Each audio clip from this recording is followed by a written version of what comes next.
Hello दोस्तों, मैं सोहन तिवारी एक बार फिर से अपने चैनल इंटीग्रेटिंग मैथ्स पे आप सभी का स्वागत करता हूं। दोस्तों, लास्ट वीडियो में हमने वेन डायग्राम के बारे में बात की थी, उसकी हिस्ट्री, इंट्रोडक्शन और रिप्रेजेंटेशन को ध्यान से देखा था। दोस्तों, आज की वीडियो में हम सेट्स में कुछ ऑपरेशन है उनके बारे में बात करेंगे।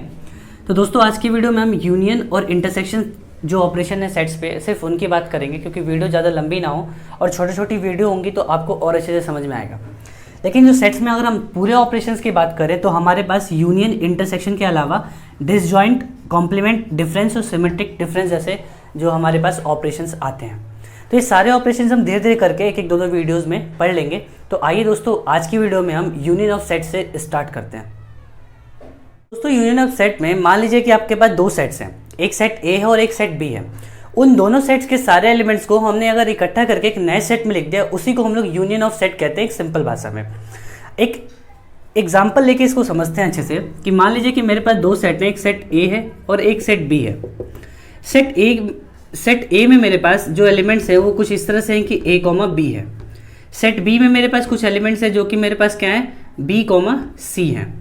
तो मेरे पास एक सेट ए हो गया, सेट बी हो गया, जिसमें ए बी है और यहाँ पे बी सी है। अगर इन दोनों सेट का मुझे यूनियन बनाना है, उसका ये मतलब होता है कि हमें एक नया सेट बनाना है। सेट के जितने रिप्रेजेंटेशन के रूल्स हमने पढ़े थे दोस्तों, वो सारे रूल्स को फॉलो करते हुए एक नया सेट बनाना है, जिसमें ए में भी जितने एलिमेंट्स हो वो सारे हों और बी में भी जितने एलिमेंट्स हो वो सारे हों। तो सेट हम कैसे बना सकते हैं कि मान लीजिए कि वो नया सेट होगा तो वो सेट कुछ इस तरह से होगा कि उस पर ए के सारे एलिमेंट हम लिख दें, बी के सारे एलिमेंट हम लिख दें। लेकिन यहाँ पे हमने क्या ध्यान दिया कि जो बी है वो दो बार आ रहा है और सेट्स के जो रूल्स थे रिप्रेजेंटेशन के, उसमें हमारे पास कोई भी एलिमेंट दो बार नहीं आ सकता था। तो यहाँ से हम एक बी एलिमिनेट कर देंगे और एक नया सेट हमारे पास बन जाएगा ए कॉमा बी कॉमा सी का सेट, और यही सेट होगा हमारे पास इस ए और इस बी का यूनियन ऑफ सेट। दोस्तों, मैथ्स में यूनियन ऑफ सेट्स के रिप्रेजेंटेशन के लिए भी एक स्पेशल नोटेशन दी जाती है। वो कुछ ऐसे है कि हमें अगर ए और बी दो सेट्स का यूनियन निकालना है तो उसको रिप्रेजेंट करने के लिए एक बीच में ऐसा सिंबल लगाते हैं और इसको ऐसे पढ़ते हैं कि union of set A and B. मतलब इसको पढ़ने का ये तरीका है कि सेट ए और सेट बी का हमने क्या निकालना है, यूनियन। तो union of set A and set B, इस सिंबल को इन सेट्स के साथ इस तरह से रीड किया जाता है। तो दोस्तों, आगे बढ़ते हैं और हम इन सेट्स की रिप्रेजेंटेशन देखते हैं सेट बिल्डर फॉर्म में। तो मान लीजिए कि मेरे पास एक सेट है जो कि ए यूनियन बी है।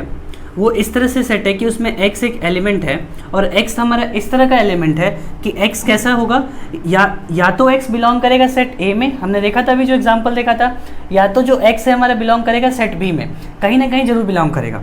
x या तो बिलोंग करेगा सेट ए में, या ऑप्शन है और है हमारे पास, और मतलब ऑप्शन या तो सेट ए में बिलोंग करे या सेट बी में, या फिर दोनों में बिलोंग कर सकता है। तो ए जो है हमारे x जो है हमारे पास किस में बिलोंग करेगा, सेट ए में, नहीं तो किस में बिलोंग करेगा, सेट बी में।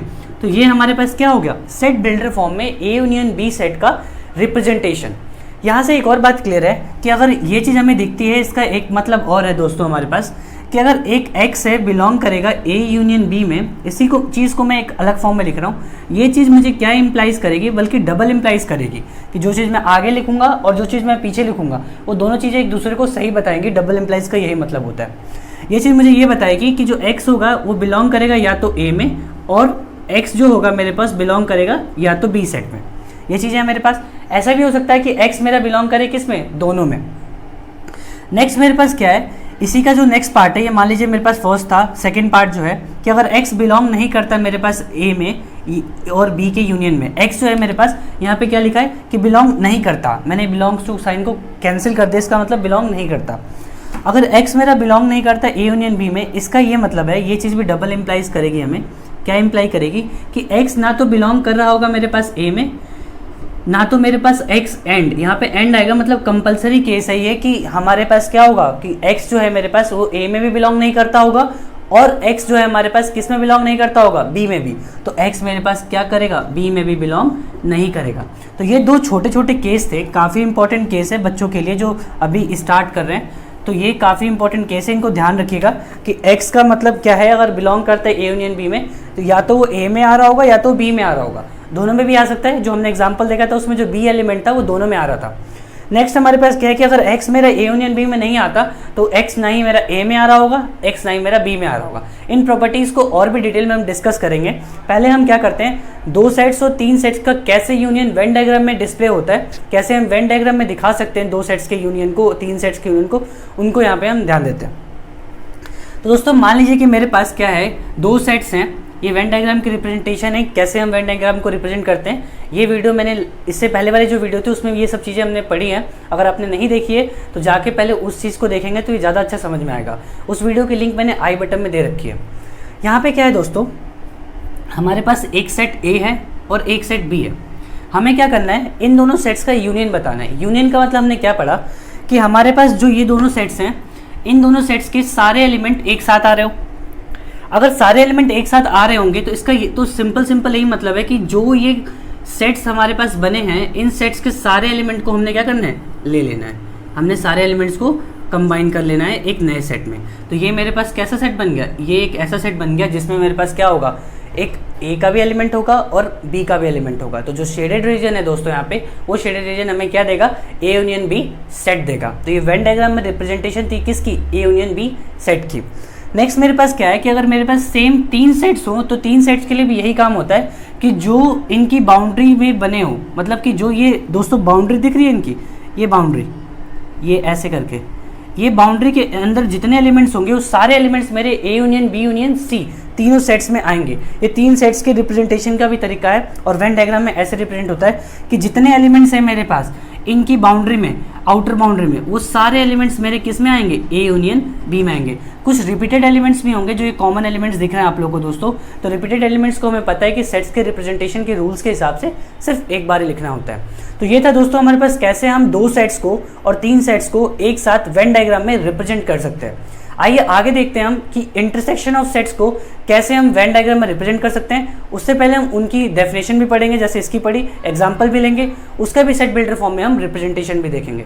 तो आइए दोस्तों आगे बढ़ते हैं और हम इंटरसेक्शन ऑफ सेट्स को पढ़ते हैं। तो दोस्तों सेट्स में इंटरसेक्शन ऑफ सेट्स की अगर हम बात करें तो जैसे यूनियन में हमने देखा कि 2 सेट A और B थे, उसके सारे एलिमेंट्स को कंबाइन करके एक नए सेट में लिख रहे थे। बस उसमें एक चीज़ हमें ध्यान देना था, क्या ध्यान देना था कि जो नए सेट हम बना रहे हैं उसमें सेट्स के जो रिप्रेजेंटेशन के रूल्स थे वो हमारे पास फॉलो हो। लेकिन जो इंटरसेक्शन ऑफ सेट्स है वो थोड़ा सा डिफरेंट है। यहाँ पे क्या है कि अगर मेरे पास 2 सेट हैं, मान लीजिए कि मेरे पास सेट A है और मेरे पास सेट B है, इन दोनों सेट्स में इंटरसेक्शन वाले केस में हम क्या करते हैं, सिर्फ वो एलिमेंट्स उठाते हैं जो दोनों सेट में कॉमन एलिमेंट्स हो। एग्जाम्पल लास्ट वाले सेट से हम लेते हैं जिससे हमें और अच्छा समझ में आएगा कि अगर A और B एलिमेंट्स था मेरे पास A सेट में और B सेट में मेरे पास क्या एलिमेंट्स थे, B, C। तो मेरे पास अगर मुझे क्या लिखना है कि A और B सेट का इंटरसेक्शन वाला सेट लिखना है, तो इंटरसेक्शन वाला सेट क्या कहता है कि दोनों सेट में से जो कॉमन एलिमेंट है सिर्फ वही हमें लिखना है। मतलब वो एलिमेंट ऐसा एलिमेंट होगा जो कि सेट A में भी आएगा और सेट B में भी आएगा। तो यहाँ पे हमें क्या करना है, हमें ये करना है कि कॉमन एलिमेंट कौन सा है हमारे पास, ये B वाला एलिमेंट है। तो सिर्फ जो नया सेट बनेगा इंटरसेक्शन का उसमें एक ही एलिमेंट होगा, वो मेरा कौन सा एलिमेंट होगा, B का एलिमेंट होगा। मैथ्स में इसके रिप्रेजेंटेशन के लिए भी नोटेशन बनाई गई है। वो नोटेशन कुछ इस तरह से है दोस्तों कि अगर A सेट और B सेट है और इन दोनों का मुझे क्या निकालना है, इन दोनों का मुझे इंटरसेक्शन निकालना है, तो एक नया सिंबल ऐसे उल्टा U आता है। इस सिंबल को ही हम लोग कहते हैं इंटरसेक्शन ऑफ सेट्स। तो अगर A और B का है तो हम इसको इस तरह से लिखेंगे कि इंटरसेक्शन ऑफ 2 सेट्स।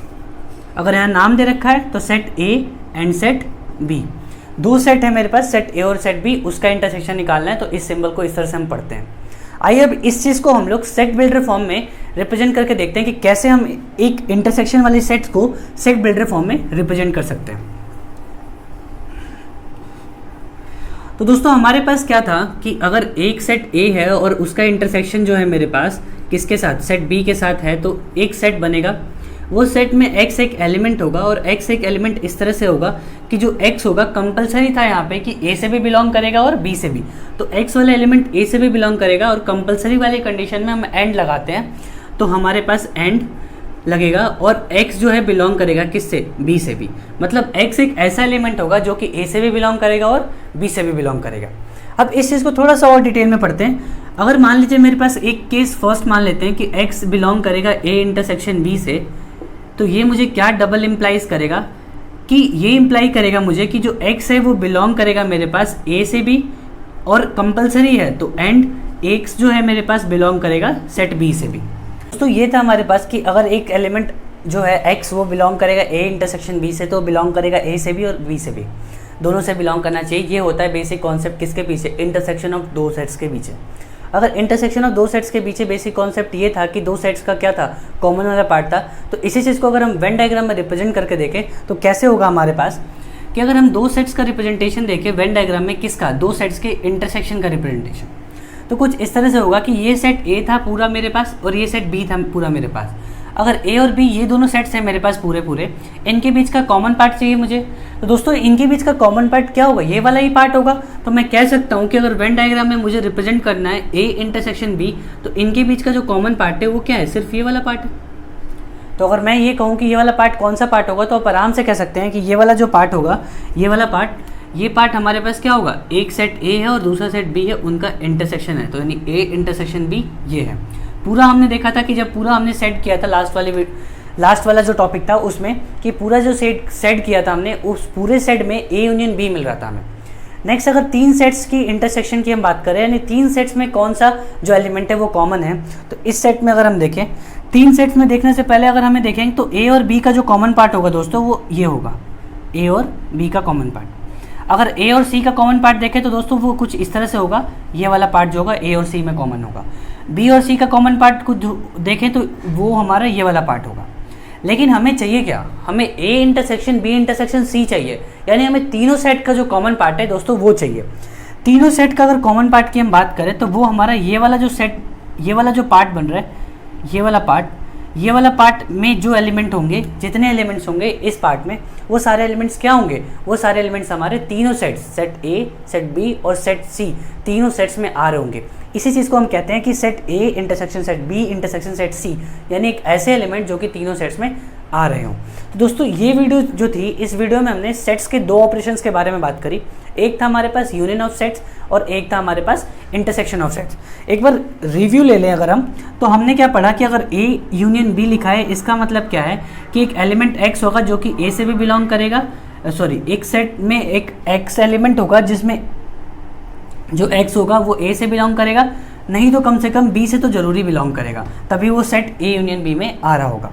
अगर A इंटरसेक्शन B की बात करें तो हमारे पास X एक ऐसा एलिमेंट था जो कि A से भी बिलोंग करेगा और कंपलसरी था कि वो किससे बिलोंग करेगा, एक B वाले सेट से भी। यानी यूनियन में क्या था, ऑप्शन था, A से भी बिलोंग कर सकता था, B से भी और दोनों से भी। लेकिन इंटरसेक्शन में क्या है कि कंपलसरी है हमारे पास कि जो एलिमेंट है वो क्या करेगा, दोनों सेट से बिलोंग करेगा, तभी वो इंटरसेक्शन के सेट में आ सकता है। तो दोस्तों इस वीडियो में बस इतना ही। उम्मीद है कि आपको ये जो टॉपिक है वो समझ में आया होगा, और भी समझ में आने के लिए, मतलब और भी अच्छे से समझने के लिए इस टॉपिक को आप क्लास 11 के एनसीईआरटी से क्वेश्चन बनाते रहिए, जिससे कि आपको बहुत ही अच्छे से इस टॉपिक को समझ में आएगा। तो दोस्तों वीडियो पसंद आए तो वीडियो को लाइक कीजिए, शेयर कीजिए, सब्सक्राइब कीजिए मेरे चैनल को, क्योंकि आने वाली वीडियोस और भी इंटरेस्टिंग है। हम ऐसे ऐसे करके सारे टॉपिक्स को पढ़ेंगे, और जल्दी हम क्लास 12th के लिए भी जो टॉपिक्स हैं क्लास 12th के लिए रिलेशन एंड फंक्शन का, वहाँ से स्टार्ट करने वाले हैं। बस हम इस सेट्स के टॉपिक को रिलेशन तक पहुँचा दें, हम साथ में रिलेशन जो है 11th का लेके और 12th का स्टार्ट करेंगे। तो दोस्तों आज की वीडियो में बस इतना ही। Thank you.